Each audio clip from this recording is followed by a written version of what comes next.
Hi handsome, welcome to my 41st video. Ever since the Calphion Ball, people have often asked me a question during a stream over twitch.tv/Luneye BDO about the Lifeskills changes, especially the increasing of mastery cap to 3000. Since that change is around the corner, I thought I would make this video to also answer it here and give my thoughts in a more scripted format. If I had to sum the changes up in a single word, it would be disappointing. Really, it feels like the person in charge of the changes woke up the day of Calphion Ball and was told that they have to come up with fixes before the presentation starts. Simply put, these changes do very little, if not absolutely nothing, to help alleviate the current problems with Lifeskills, and in some cases can do more bad than good. Let me be absolutely clear. Profitability is not and has never been the problem with Lifeskills. The problem has always been the lack of content. Before we get into that, however, let's take the increased cap at face value. Training and fishing are the only two Lifeskills where this increase is an outright buff. Mastery has absolutely zero effect on trading, farming and bartering, has basically no effect on sailing, and the effects on processing are also minimal. This leaves us with 4 Lifeskills: gathering, hunting, cooking and alchemy.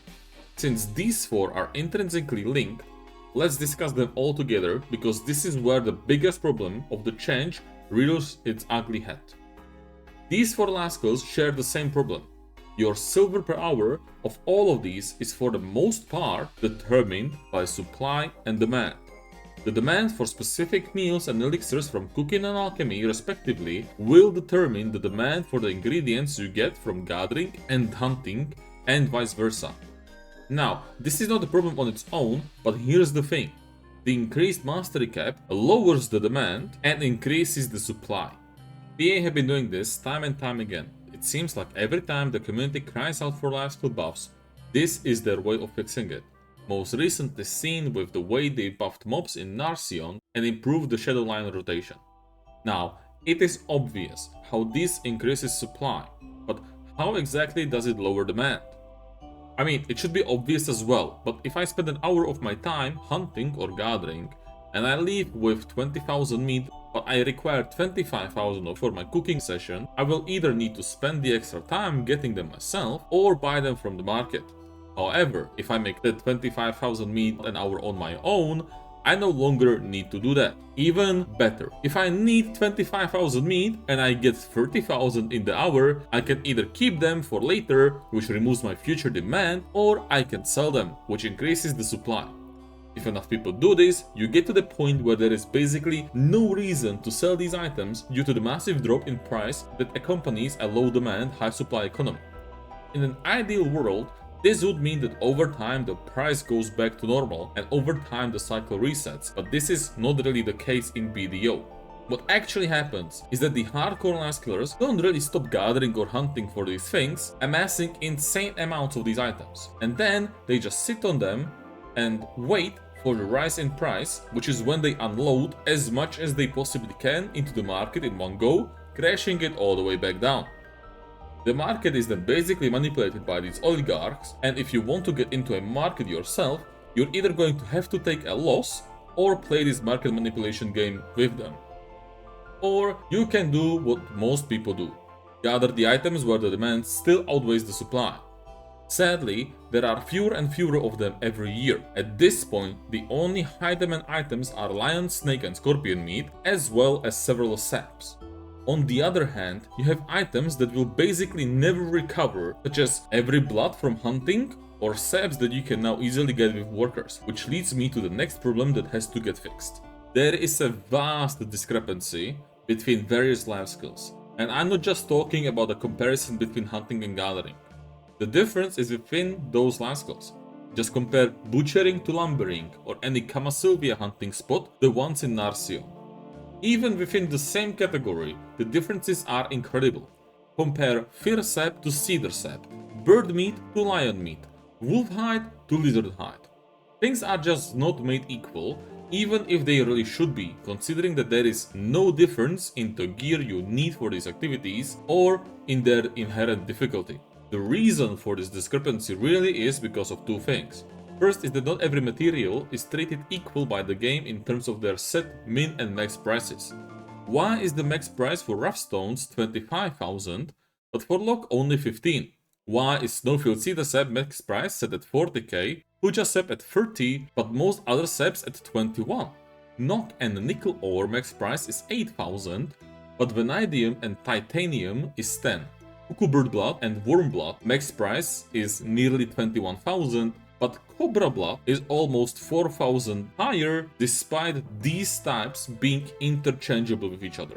The second reason circles us back to the demand. There simply aren't uses for some of these items. What is the point of lizard meat, lion hide, lead ore, ash timber, or any of the other items found throughout Land of the Morning Light, Valencia and all the other places? Even if these items have a use, the use either serves no purpose, is extremely niche, or is just in itself not worth doing. Many of these items can nowadays also be very easily supplied by just workers, negating any need to gather or hunt them in the first place. Gathering and hunting also suffer from the rare resources they provide, namely black gems. The biggest factor as to why butchering and blood collecting are the best gathering sub-skills is because they have the best chance of dropping these black gems, or black gem fragments. Lumbering, sapping and mining trade this for a high yield of kaffers, a trade that is about as worthwhile as investing into the Haku to a coin. Lumbering and mining materials are also much heavier than blood collecting and especially butchering, so you will need more mates or more trips to your horse, which is where yet another problem lies. Trees and stones don't recover fast enough, and it is impossible to know whether a rock or a tree is able to be gathered again until you stand directly next to it, which loses you time, and we all know that time equals money. There are also way fewer rotations for trees and especially for mining, which compounds the problems even further. All of these problems combined then mean that you filter out the majority of the possible lifeskill options and only do a select few that are really good money, which is where the next set of issues lies. Us lifeskillers have been doing the same shit for years. Grinders complain about the lack of new content in the game and that they keep grinding the same places over and over. You haven't seen nothing yet. The best hunting spots in the game right now is the sniper hunting spot in Land of the Morning Light, which was released in the summer of 2023, followed by the Narcion spots, such as Grass Rhinos and Shadow Lions, which was released in the summer of 2020. The best gathering spots in the game are found in Chira Ruins, released in the fall of 2018, Valencia Lions, released in the summer of 2016, and Balenos Foxes, released with the fucking game itself. The best cooking recipes are Valencia and Odilita meals. Best alchemy recipes are Perfume of Charm and Elixir of Detection, and that's if you want to make items that are based on bottlenecks in the first place.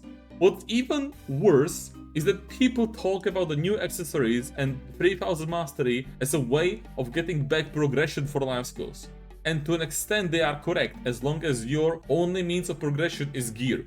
Meanwhile, your actual in-game content progression will be entirely static from beginner 1, 0 mastery to full cap and guru 100. Now, how many of these problems does the 3000 mastery cap fix? If your answer is none of them, you are absolutely correct. Let me reiterate it once again. The profitability of life skills was never the problem. If anything, the 3000 mastery cap has the potential of making things worse. Already, the market is basically balanced entirely around having 2000 mastery. If you don't have 2000 mastery, there is basically no reason to do most life skills, because you will either make next to no money, or in the cases of cooking and alchemy, you will actually end up losing it. The best way to then get into life skills is not by life skilling and moving your way up through Logia and Geranoa gear all the way to Manos and now Prion. The best way to get into life skills is by getting bored with grinding and buying all the gear with the money you made from that. This entirely kills the life skill fantasy. In a way, the profitability of life skills is actually the problem, but only if you're a newer player or you are just trying to get into them, not when you are at endgame. Now, I want you to guess which group of people complains about the money per hour they make doing life skills, and which group gets even more fucked over when the market inevitably becomes balanced around having 3000 mastery instead. Now, if I had my tinfoil hat on, I would say that the reason people keep saying that the life skills are not profitable is because they don't want you to get into them. Because if you do life skills, they make less money. That is a topic I will leave for another day, however, so let's finish this video by talking about what should be done instead. What Perlabis need to do more than anything else is to introduce content into life skills. This can be done in many ways, and I even made a video talking about how to do it on different levels of budgets and effort the company would have to put into the revamps. So you can go and watch that if you're interested. For the purpose of this video, however, I have yet another idea on what to do now that the 3000 mastery cap exists. What Perlabis should do is introduce endgame life skills. These can be spots, rotations, or even just recipes that you can do only after reaching a certain level of mastery or life skill level.